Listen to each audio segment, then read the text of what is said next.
Counterstrike is one of the most popular games to ever hit the market, and with its level of popularity comes waves of people trying to capitalize off of it. My name is Braden, and welcome to Valve Guides. Today, we will be going over our top 10 Counter-Strike knockoff games. Whether these games just straight up suck, or they look like good alternatives to CS if you're bored of playing it for whatever reason. I don't see how that's possible. Never mind. These are our top 10 CS knockoffs.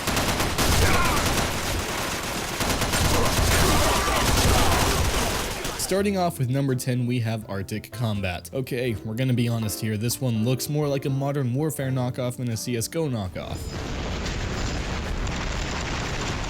But when you reach the map Sandstorm and you realize this is literally a Dust 2 copy. Sure, there's detail changes here and there, and from the looks of it, Arctic Combat is a close-range frenzy game, but on the other hand, they literally ripped a map off of Counter-Strike, and it seems like Arctic Combat has an identity crisis. It can't decide which game it wants to rip off harder, COD or CS. This is going to be a common theme throughout the video, by the way. Continuing on to number 9, we have Alliance of Valiant Arms. Did I say that? I did say that name right.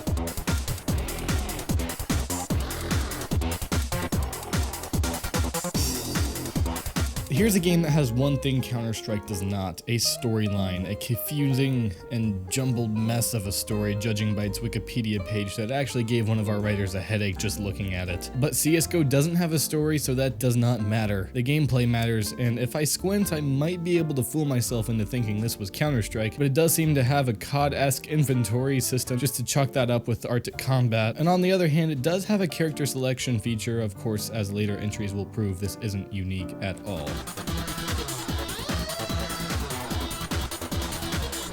And at number 8, we have Warface, not Warframe, although I can see where the names would get you confused there. We're talking about Warface.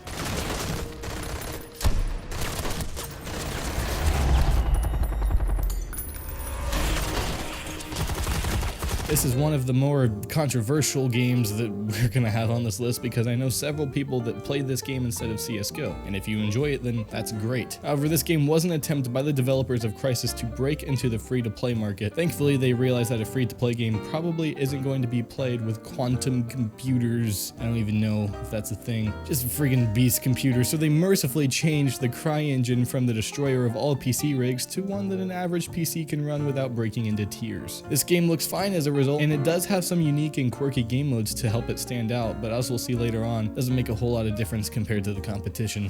It never pulls a trigger, yet it always wins. Coming in at number 7, we have Sudden Attack 2. Here's a knockoff to Counter-Strike that actually looks better on a graphical level than Counter-Strike. That might sound irrelevant, but compared to most other things on this list, it actually is a nice change of pace. You've also got a character selection thing going on in here, but that means little in the grand scheme of things. There's also a knockoff of Call of Duty Black Ops Zombies, which I love, and the multiplayer in case you're bored of other stuff. However, Sudden Attack 2 is no longer playable online and has been shut down, meaning that we may never hear an announcer so psychotically enthusiastic that she's gonna give the Halo guy a run for his money.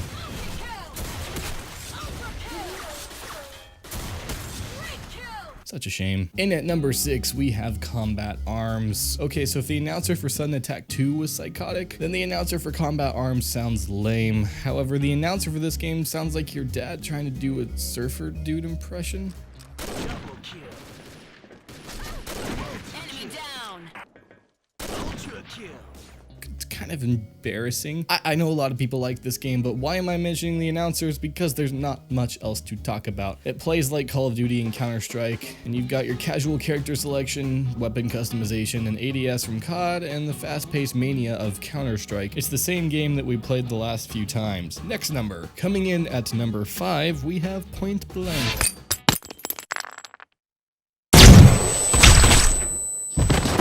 Here's another game that makes the mistake of having a story, which when we're talking about CS knockoffs really means nothing, although admittedly the Wikipedia story entry was far less headache-inducing, even if it was borrowing from the evil corporate story 101 handbook of writing. Either way, there's not much here, but one thing did catch our eyes is the weapon customization. We managed to find a dude who had a toy dolphin popping out of his gun and bobbing from side to side, which we now want in CSGO. No debate there. That's freaking awesome. Number 4, Special Force. And now for the most boring game on this list. Special Force, a game that is putting me to sleep thinking about it. For all intents and purposes, this might as well be Counterstrike. So we're going to begin wrapping up this description before we die from sheer boredom.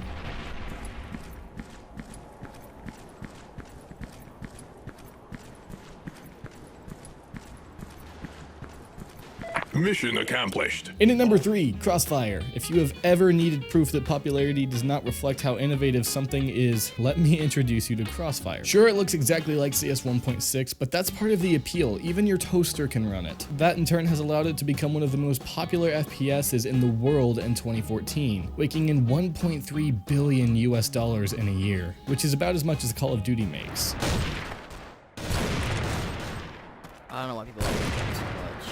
The next huge appeal for this game is the fact that it is free to play, which, I mean, like, free, so it's pretty neat. Also, it's getting a movie. You heard that right, folks. Michael Bay, anyone? Making its way to number 2, we have Critical Ops. Now for something a bit more mobile-oriented, Critical Ops is an iPhone Counter-Strike, with the benefit of it being on the go and the downside of it not looking as good as CSGO. Which might be a duh, given Sudden Attack 2 actually means something, but still, if you're looking for a mobile Counter-Strike, this might be for you, or you could buy a laptop, either one. This does appear to be mildly harmless and would have bored us to tears had it not been its choice of platform, being the only mobile exclusive game on this list, but it isn't the only mobile knockoff, as number 1 will prove. But for real, how could you play CSGO style FPSs on an iPhone? I cry every time. And for our number 1 spot, we have Critical Mission SWAT. Okay, we somewhat lied when we said this was in no particular order, which I don't remember if I actually said that. I might have.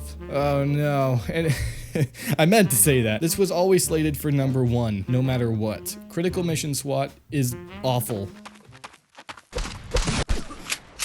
It doesn't even look on par with the original Counter-Strike, and it looks like the game designer's first game when they made in 2003. I've seen pre-alpha games that look way better than this, and for this game, texturing and shading is a mere fantasy. The paid version for the iOS shop is the same as the light version. And for goodness sake, this Facebook ad we found on Reddit uses the old Counter-Strike logo. Does this game have no shame? No, it doesn't, and that's why it's number 1. Honestly, I don't know if the screenshot is real, but good heavens if it is. At least the other games before this made somewhat of an effort to look different, whether through character selection, a COD-style inventory, or appealing to a different demographic, or all of the above. Critical Mission SWAT not only fails to do that, but fails spectacularly, and for that reason, it gets the crown of shame.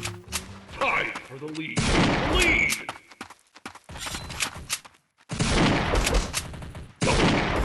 Well, that just about does it for this video. If you enjoy, hit that like button. If you want to see more videos like this as they come out, subscribe. If you want to enter in a dank giveaway, you can follow us at UltraGuides on Twitter to get the first scoop on those. You can join our Discord server where you can chill with me and other UltraGuides members. Again, thank you so much for sticking around till the end of the video. Stay amazing, and I will see you in the next one.